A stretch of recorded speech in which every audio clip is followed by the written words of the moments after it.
Say it loud. I'm black and I'm proud. Viva la raza. I am woman. Hear me roar.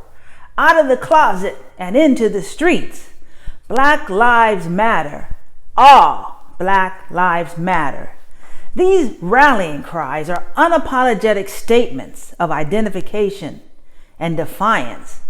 And as I reflect on this month's theme, unapologetically metaphysical, and John's awesome message last week, this rallying cry was poured in my heart for me and for you as unapologetically metaphysical folks. I am God. I am God. Say it with me now. I am God. When this message was dropped in my heart right away, I am God, I went right back to Out on a Limb by Shirley MacLaine. And I remember watching this miniseries years ago. Brought back memories of me texting. Actually, no texting. I called Michael. He wasn't Lily's godfather because Lily wasn't around at that time. But we went down to the Bodhi Tree bookstore. We were so excited. But I remember watching that and watching Shirley MacLaine stand out on the beach and say something I almost considered to be blasphemous. I am God. And I was telling John, when I watched it again this week, I realized so much new thought seeds were being spread out and were planted in my heart. Unlimited, powerful, connected, one with God, abundant, expansive. And I was like, wow. And then her rally cry, I am God. And so, is this a kind of new age woo concept? Not really. Ernest Holmes says the great spiritual geniuses, whether it was Moses, Buddha, Plato, Socrates, Jesus, or Emerson, have taught man, woman, all of us, to look within ourselves to find God. And even more than that, he just sort of makes it more succinct. God is all there is. God includes everything, all possibility, and all action, for spirit is the invisible essence and substance of all form. So Ernest Holmes, Plato, Socrates, Buddha, Moses, the thought that we are one with God, that the essence of who God is embodied in, as, and through us, isn't just some new age 1970s or 80s concept, but it is an eternal information going through the one mind, that God is in, as, and through us, and we are one with God. So what does being God mean or look like? What do I mean when I say, proclaim that I am God?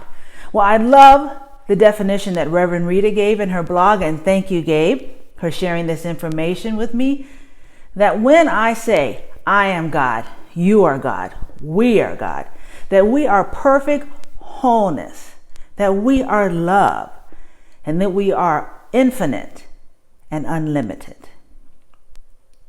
And how does this Godness embodying work in us? Well, as folks of science of mind, we know it begins in the mind. And even from the Bhagavad Gita, about 200 BC, Lord Krishna says, man is made by his beliefs. As he believes, so he is. And if this quote sounds familiar, it's because 200 years after Lord Krishna, Master Teacher Jesus says something very similar to the centurion who came to ask for a healing for his servant.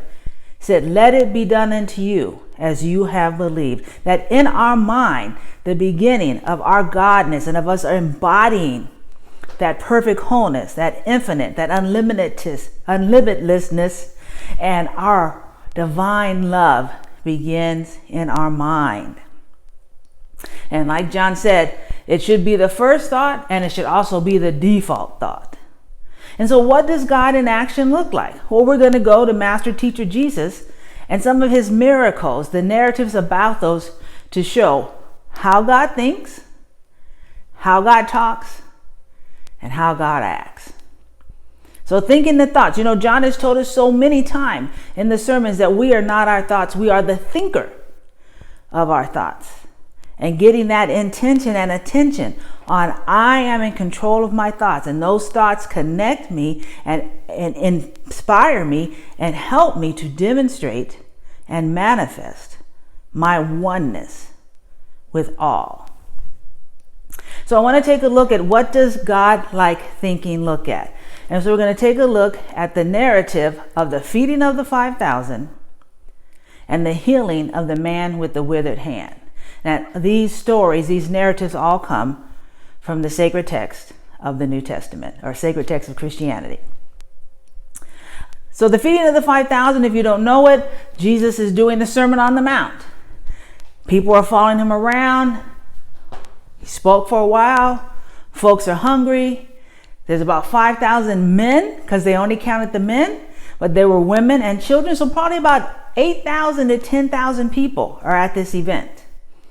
And folks are hungry. And there's no Kroger or Chick-fil-A or McAllister's or Soulfish Cafe or Bonefish Grill for folks to go to. And so the disciples are, oh my God, how are we going? Jesus is calm the whole time. Because his thinking is, there's always enough. There's an unlimited source. There's no such thing as lack. All my needs are met. All my desires are fulfilled. And in his connectedness, spirit of priority told him you have to feed these people. And we're going to work this out. And so they bring Jesus his boy's lunch. And what does Jesus say? We're going to feed all these hungry people with this mess? He takes the lunch and he says, Father, I thank thee. What is he thanking God for? For knowing the thought that in God, with God, all things are possible. That we are unlimited, expanded, powerful people. And so a boy's lunch is enough to feed 5,000 men and probably 2,500 to 3,000 other people. And 12 baskets are left over because God is abundant and expansive. But what if you don't have the main ingredient? Well, the narratives of Jesus' miracles demonstrates that with the water to wine. My sister and I were just talking about that if you wanted to make wine, the one thing you need to have is grapes. And yet in this narrative, Jesus doesn't even have the necessary ingredient. I'm not about to go to Kroger and be like, this water is from 2001 or from 1947. And we're selling it as our best wine. I'm like, you're trying to buy no water? Where's the grapes?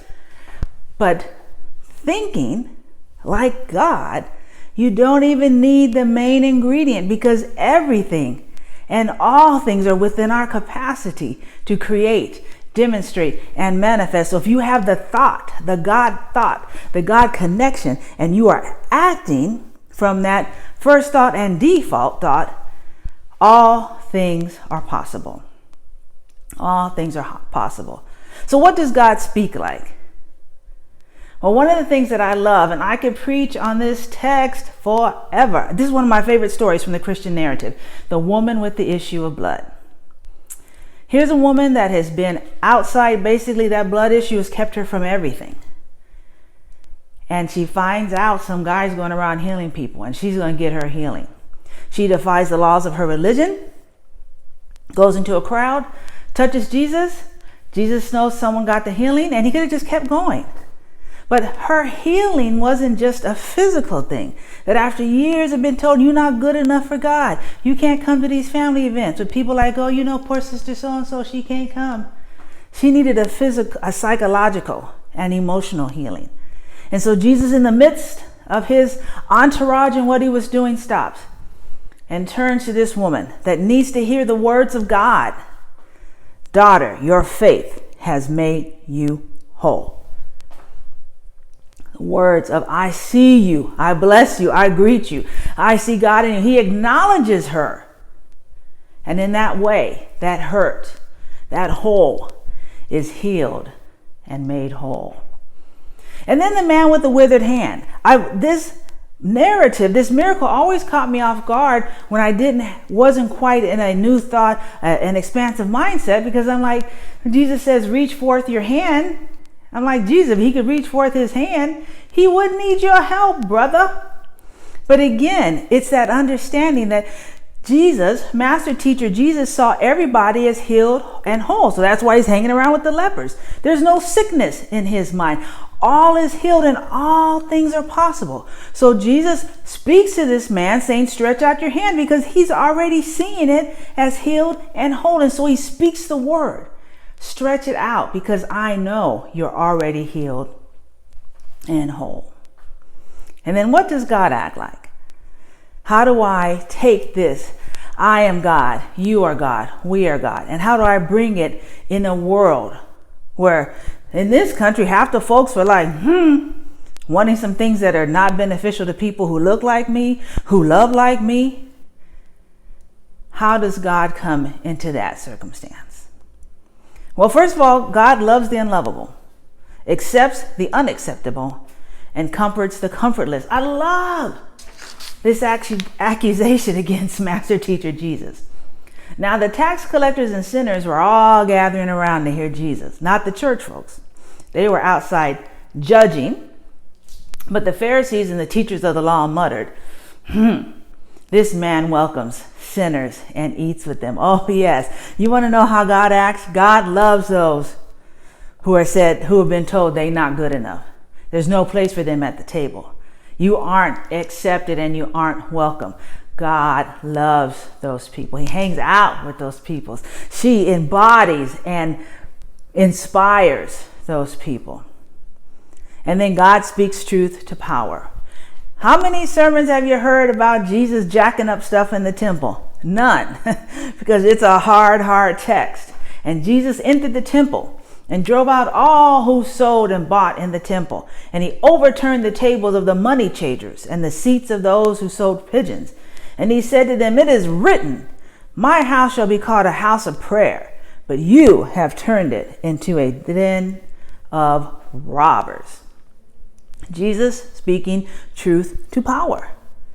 If stuff's not right and we are God, so when people are speaking finiteness and fear and hate and you're not good enough, no, we say, no, that's not true. We come from a different understanding, a infinite understanding, an unlimited understanding. So we're not going to let my friends in the church want to talk church talk. I listen, but I'm not going to confirm, because I want to speak to the truth. Same with the government. Same with the government. You got to let them know this is what I want in this nation.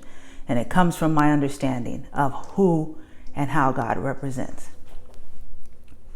We too often let the human, the temporal, the finite be our default and our identification. But I tell you, brothers and sisters, you are God. We are God. And I am God. We are. Let me get this quote right from Reverend Rita. Perfect wholeness. We are love. We are infinite and unlimited. That is the truth. That is being unapologetically metaphysical. As John said last week, we are cosmic, universal, and expansive.